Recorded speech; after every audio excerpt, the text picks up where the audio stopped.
Hey, today we'll be doing a review on Batman Box Set 3, Batman by Snyder and Capullo. Um, if you haven't watched my other two reviews and analysis on Box Set 1 and 2, please go check them out. If you're just here for Box Set 3, just because you're going to purchase it and don't know whether to or not, yeah, you can just watch this one, I don't care. Yeah, here is the front. Spine's the same on all of them, except for slight discoloration. And then the back.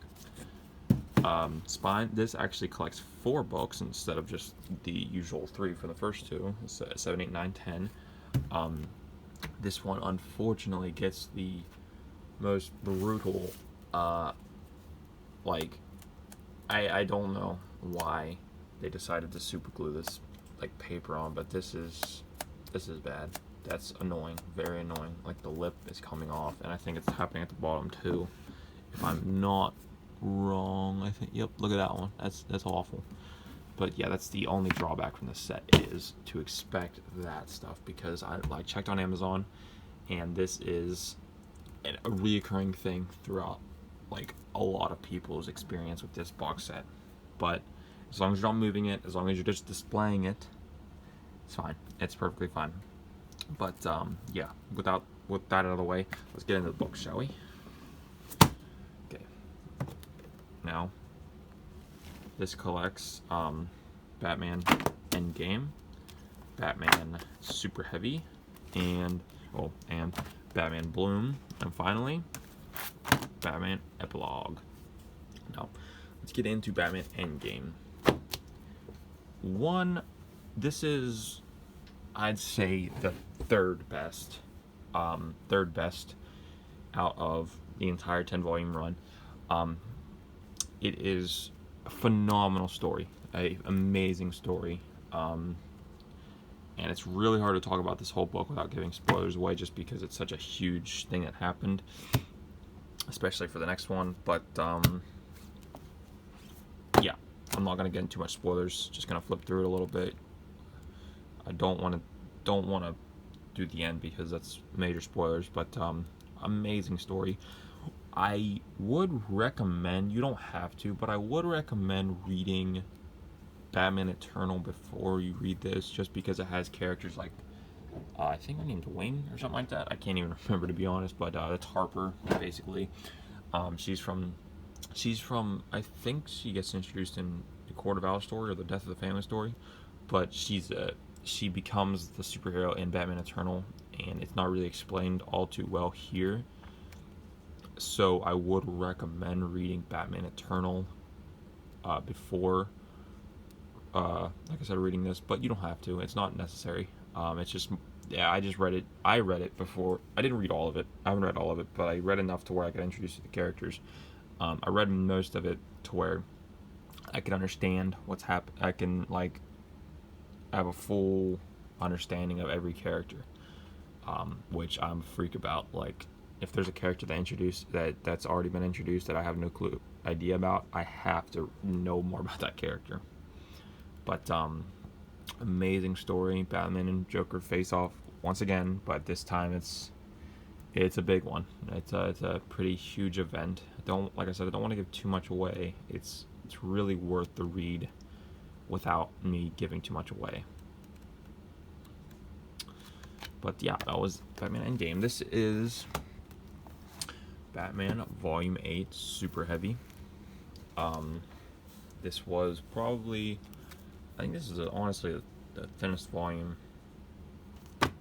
But don't want to read this. Don't want you guys to get spoiled on the description, just in case you happen to stumble upon a few words. But basically, Jim Gordon's Batman for right now. Yeah, because Batman is out of the game right now. He is currently out of commission. Don't want to give like I said, don't want to give too much spoilers on that. He's out of commission right now, but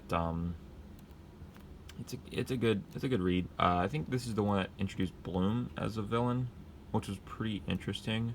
I believe this is the one, because there's a few other Jim Gordon as Batman comics, like in the Detective Comics run. I think it's like volume maybe 7 and 8 or 9 and 10 or something like. I don't know the Detective Comics run all that well, but I think it's the one with Bloom. Pretty cool villain. Yeah. Jim Gordon's Batman was an interesting twist, I will admit. It was definitely different of them to do. I'm not gonna say it was my favorite thing they did. It was a bold move, and I will give them that. It was bold. And I can respect them for doing a bold step, but not my favorite. Definitely not my favorite Batman. Okay, now that that's out of the way, Batman Bloom, excellent read. Batman comes back into commission. Like I said, there's the back. Don't want to give too much away on the description. Yeah, okay. Anyway, here's the spine. Batman Bloom. Batman comes back with a vengeance. Very cool variant covers. Love all these art and variant covers. Lots on this one. Wow. I don't want you guys to see all of them because just in case you want to get this box set and you want to enjoy the variant covers for yourself. But yeah, again, I try my best to not focus too much on one page. You know what? This is the one with Bloom. Actually, I thought Superheavy was the one with Bloom. This is the one with Bloom. Okay. Anyway, I try not to focus so much on each page, but more or less the art and like get right past it because I don't want to give too much spoilers away. And if I know something major happened in this specific part of the book, I will try to skip past it. Like I said in Batman Endgame, I try to skip past it because that's a major spoiler that happens within the whole story arc of Scott Snyder's run for Batman. Oh, whole New 52 run for Batman. But yeah, Bloom was a pretty cool character. He was very neat looking. And I enjoyed his villainy. It's weird. I haven't seen him in any other thing besides this, though. I don't know if he's in any other thing. Like any other universe or anything like that. He's not in it. I know he's not in any of the CW shows or not in any of the Arkham games, obviously. But yeah, this is Batman Epilogue. This is obviously the epilogue to the whole run. This will carry on into Rebirth, as you can see, because of the bat symbol. Rebirth is honestly one of my favorite bat suits, just because I love the yellow lining around the bat symbol. I don't know why, I just love that. It's an interesting spin on the yellow around the bat symbol. Yeah, this collects the Batman Rebirth issue 1, I think. Let me see. Yeah, it does, I think. Bonus preview of Batman Rebirth #1, yeah. I don't know if it's the whole... I think it's the whole issue. I have Rebirth Deluxe Edition 1, so I didn't really read the ending of this. Like the preview or whatever, I didn't really read it just because I thought it was really worthless because I already had the Deluxe Edition, so not really a point to. But yeah, very good read. As a whole, I would recommend this entire set to anybody who wants to collect Scott Snyder's and Greg Capullo's run. And if you want to get into Batman, it's a great way to get into Batman. The New 52, as shoddy as some people say it is, I thoroughly enjoyed it, especially Scott Snyder's run. That's a pretty cool cover. Hold on. I really because this is I like that cover. This right here is what got me into Batman comics, and I didn't have to read any previous comics to get into it. It's a great way to start reading comics, especially Batman comics, like I said. But yeah, I would recommend this whole set to anybody who wants to collect or anybody who wants to read. It's not just one or the other.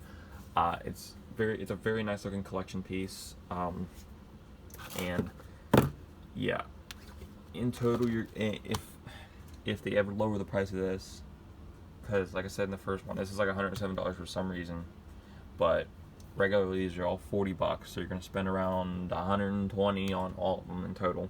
But I believe it is worth it, just because if you were to get the omnibuses, I believe it's the omnibus is the first one's retailing for about what, $188, and the second one's gonna retail on Amazon. I'm talking about Amazon.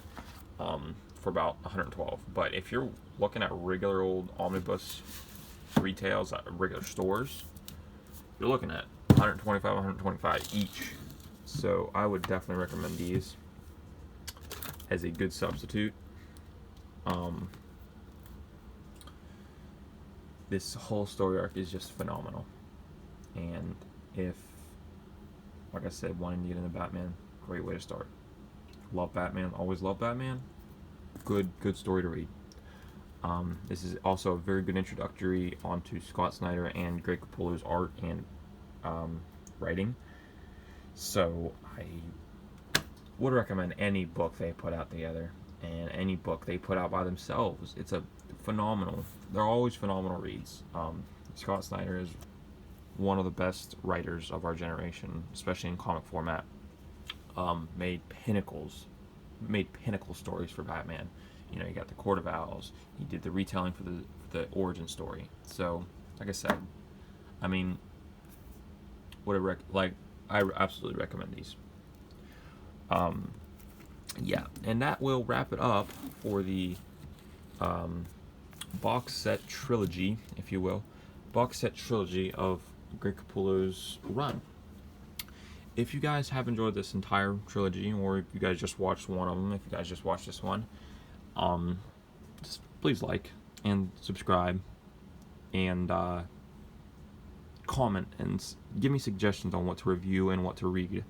I'm always open to suggestions on improving the experience of these videos and the quality. And the quality isn't top notch right now. I plan to get a top-down camera, whatever they're called, so I can just place the camera right there. But for right now, it's got to be handheld. So sorry about that if it's been an annoyance to any of you, but I try. But yeah, again, if you have enjoyed this somewhat, at least, please give it a like and subscribe. Always appreciated. Yeah, and like I said before, suggestions always helpful.